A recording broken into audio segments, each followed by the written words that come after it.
Hola, ¿qué tal? ¿Cómo están? Espero que estén bien o lo mejor posible teniendo en cuenta las circunstancias actuales y bienvenidos al capítulo 11 de Top 3, el penúltimo capítulo de la temporada número 2 o con el nuevo set. Es posible que sea la última temporada de este programa, si bien es cierto que le he agarrado cariño no solamente al programa en sí, sino que considero que es la semilla de todo lo que luego se convirtió en nuestro canal de YouTube.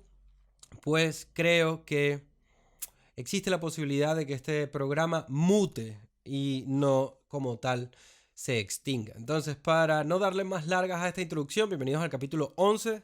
Estamos hablando el día de hoy de Y2K dramas. Las películas de hoy tienen el mismo rollo, por así decirlo, indie.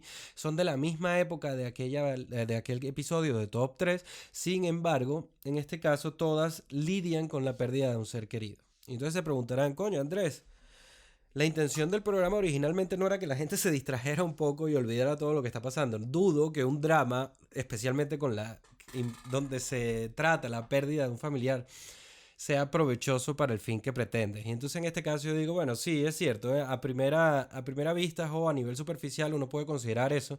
Sin embargo, lo cierto es que en este momento ya estamos en el 2021, tenemos más de un año de pandemia y la cosa no parece que se vaya a acabar pronto. Entonces, yo soy partidario, de verdad, en mi vida personal, de que uno tiene que seguir moviéndose pase lo que pase. Como la vida, ¿no? Independientemente de lo que se pierda, de lo que se gane, de lo que se sufra, de lo que se celebre, siempre se tiene que seguir adelante, siempre se tiene que seguir moviendo uno, pase lo que pase. Entonces, en este caso, considero que a estas alturas, si bien ya han perdido a alguien queridos, si bien han perdido a alguien conocido, cercano, o están en proceso de, o tienen miedo de que ocurra más adelante, pues considero que por lo menos son cosas que yo aplico en mi vida, ¿no?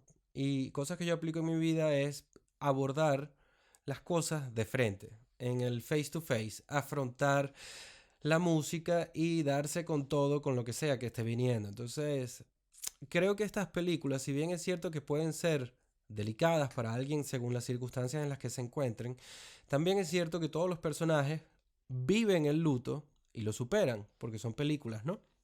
En este caso el arco viene así, se pierde a alguien, uno se pierde a sí mismo, se encuentra, etcétera, y luego simplemente viene el momento de la aceptación, ¿no? Las 5 etapas de la muerte, etcétera.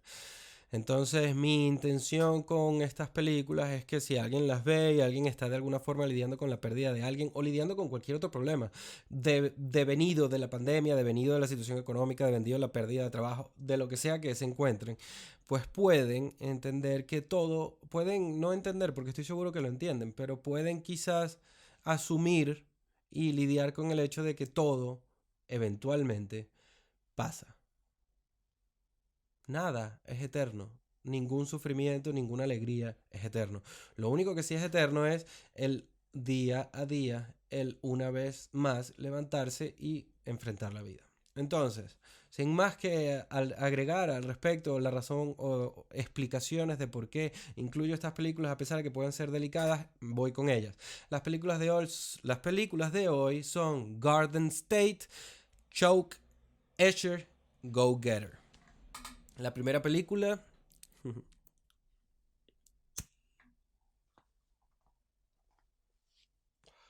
La primera película de hoy, Garden State del 2004, es dirigida por Zach Braff, aquel actor de la serie que en Venezuela por lo menos pasaban en Sony, que se llamaba Scrubs, una serie que era como una comedia de un hospital. El elenco de este caso también está, el protagonista es Zach Braff interpretando a Andrew Lagerman, está Natalie Portman como Sam, Peter Sarsgaard como Mark, Ian Holm, el padre de Frodo, como Gildian Largeman, Method Man, el rapero, como Diego, y Jim Parsons, sí, el Jim Parsons de The Big Bang, como Tim.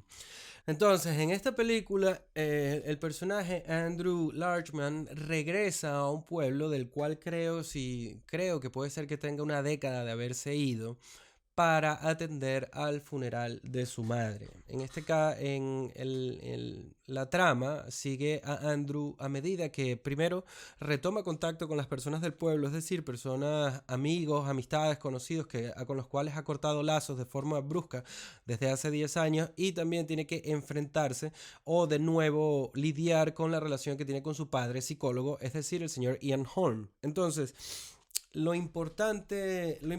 esta película es, todas las películas del día de hoy tienen este rollo indie americano de drama. Entonces, en principio son películas cuya interpretación es, digamos, apelan o intentan por lo menos ser cotidianas, ser reales, ser creíbles.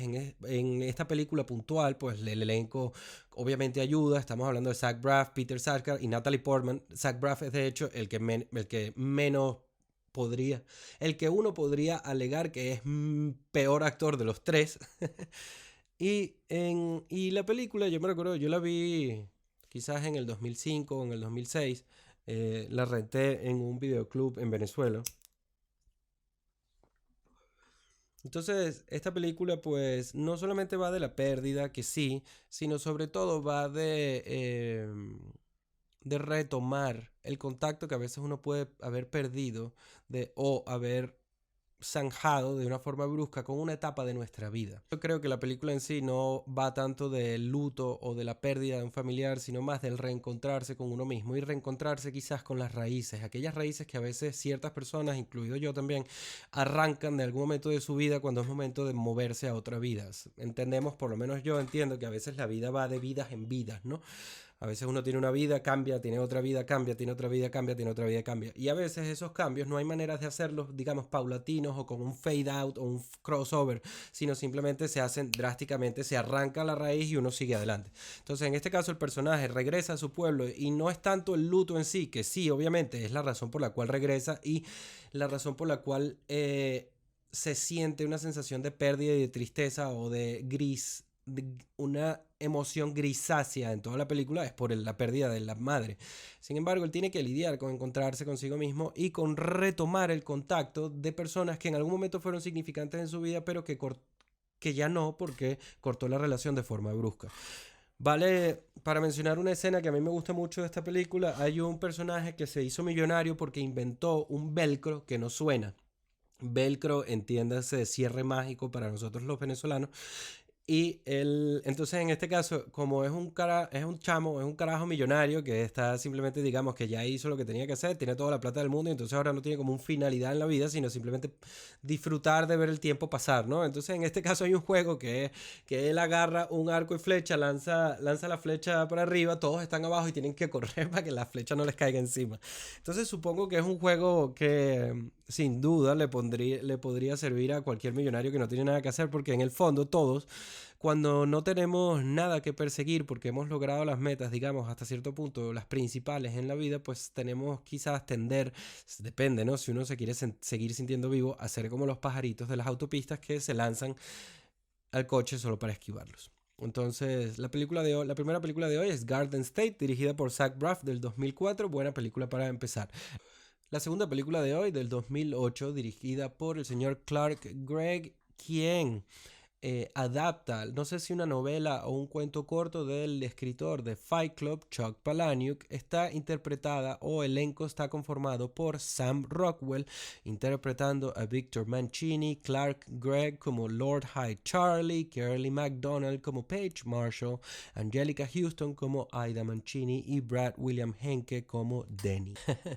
Esta película, como yo he leído varias cosas del escritor Chuck Palahniuk, hay una pequeña historia en la que supuestamente, no sé si era un niño o un adulto, se mete en la piscina y como que empieza a tener, no sé, no me recuerdo exactamente cómo era porque la leí hace bastante tiempo, es decir, que no la tengo lo suficientemente fresca como para poder ofrecerles todos los detalles, pero en este caso, aquella historia era donde el niño se mete en la piscina y creo que por una satisfacción sexual, él empezaba a pegar como el culo a los chupones de la piscina, ¿no? Y entonces en la historia, en algún momento los chupones, había un chupón demasiado fuerte o no sé qué coño pasa, pero el chupón le empieza, como que le agarra el ano bien y entonces empieza a chuparle el intestino y entonces él está como intentando salirse, pero resulta que a medida que se aleja del chupón, pues el intestino va saliendo, etcétera. Entonces este escritor, Chuck Palahniuk, que también obviamente ha hecho la trama de Fight Club y por ende saltó a la fama, quizás había hecho algo antes y no lo sé. O sea, por lo menos no fue famoso al nivel en el que es ahora gracias a Fight Club. Pero Choke es interesante porque Choke, Sam Rockwell, interpretando a Victor Mancini, es un hombre que trabaja en un theme park, en un parque de atracciones, en un trabajo de mierda. Creo que es interpretando a un campesino del siglo, no sé, que no le da suficiente plata. Y su madre, en este caso, está en el hospital y requiere ciertos tratamientos, ¿no? Entonces él, para poder redondearse y llegar a fin de mes de una forma con suficiente dinero, este carajo, o sea, Sam Rockwell, Virto Mancini, va a los restaurantes con mucha plata o a lugares donde hay gente con mucha plata y entonces hace como que se ahoga, o sea, bueno, no sé si hace como que se ahoga o se atraganta de verdad, solo para que lo salven. Y entonces la cuestión es que él es en este caso un estafador, ¿no? Un con man, un timador. Y entonces pero la estafa es bien creativa, por lo menos, porque él la agarra, se asfixia, así se llama la película en español, se asfixia adrede esperando que alguien lo salve. Cuando alguien lo salva, él logra que esta persona sienta que está como en deuda con la vida que salvó y por ende les pide plata. Y entonces con esta plata pues va pagando el tema de la madre. En principio Sam Rockwell, como siempre suele hacer, por lo menos en los personajes en los que a mí me llama la atención, hablando de Moon o de Matchstick Man o Confesiones de un hombre peligroso, no me recuerdo cómo se llama la película, que es con George Clooney y Julia Roberts, siempre tiene un toque como muy deprimente, de perdedor, autodestructivo, pero de una forma tétrica y lenta. O sea, no es una persona no es un nihilista que va con todo y se estrella contra una pared, sino es una persona que, no sé, digamos que de cierta forma se va quitando la piel poco a poco. Entonces, esta película es muy interesante. Él tiene. El personaje, además de que hace estas trampas para poder redondearse y salvar o continuar con el tratamiento de su madre, que está en un. No sé si era en un sanatorio o en un hospital, supongo que una clase de residencia. Pues él también es adicto al sexo. Entonces, la cuestión es que para salvar. La cuestión es que para salvar a su madre. Le proponen un tratamiento experimental, pero el cual requiere que su hijo, Víctor, tenga un hijo para poder retirar las células madres, ¿no? Del cordón umbilical. En este caso, la persona que se presta para ello es la chica Kelly MacDonald. Entonces, de alguna u otra forma, él logra entablar una relación de confianza con la doctora de su madre, la cual le ofrece o le propone un tratamiento experimental con los fines de poder salvar la vida de la madre del señor Sam Rockwell. Y para ello, el personaje debe tener un hijo. Lo interesante es que esta persona que es adicto al sexo, que vive de asfixiarse, timando a las personas que le salvan, decide tener un hijo con la doctora que cuida a la madre. Entonces la película es una de las películas, creo que es un poco por la persona que la escribe. Es una película dramática, es una película un poco gris, ¿no? Un poco deprimente, que trata también con la pérdida o con la desesperación que puede tener un hijo para respecto con sus familiares. Pero tiene un toque un poco surrealista, absurdo, que la hace un poco más divertida e interesante que quizás Garden State o la que viene Escher del 2010. Entonces, segunda recomendación del día de hoy, Choke, Asfixia del 2008, escrita por el señor Chuck Palahniuk. La tercera película de hoy es Escher del 2010, dirigida por el señor Spencer Susser y escrita por el señor Brian Charles Frank. Está interpretada por Devin Broshu como TJ, el protagonista de la película, Joseph Gordon-Levitt como Escher, Natalie Portman como Nicole, Ryan Wilson como Paul Forney y John Carroll Lynch como Larry. La película Escher sigue a TJ y a Paul Forney después de la trágica pérdida de la madre y esposa en un accidente automovilístico. El chico se obsesiona un poco con la búsqueda del carro o el automóvil en el que chocó, y un día de camino a casa se encuentra con Escher, interpretado por Joseph Gordon-Levitt. Escher es digamos, un veinteañero atormentado a su vez, que claramente desprecia un poco todo, ¿no? Estaría casi anímicamente, creo, o por lo menos en concepto, se podría comparar con, de alguna forma, sin querer quitarle mérito al otro loco, con Gigi Allen. Entonces, digamos que es totalmente nihilista, destructivo y esperando quizás simplemente consumirse, ¿no? El cual lleva al chico, a TJ, un niño preadolescente, a meterse en una cantidad de problemas bárbaras. Dustin sigue obsesionado con el coche de su madre hasta que lo encuentra, pero en el proceso es atormentado por un bullying que se llama Dustin, y para ser salvado solo por una cajera que se llama Nicole, interpretada por Natalie Portman. La historia se desenvuelve entre estos tres personajes y el personaje también interpretado por Ryan Wilson, el actor de The Office. Supongo que lo importante de esta película es darle la vuelta a cómo la autodestrucción puede ser un medio, siempre y cuando uno no se destruya, para superar el luto, la tristeza, o simplemente para seguir adelante, ¿no?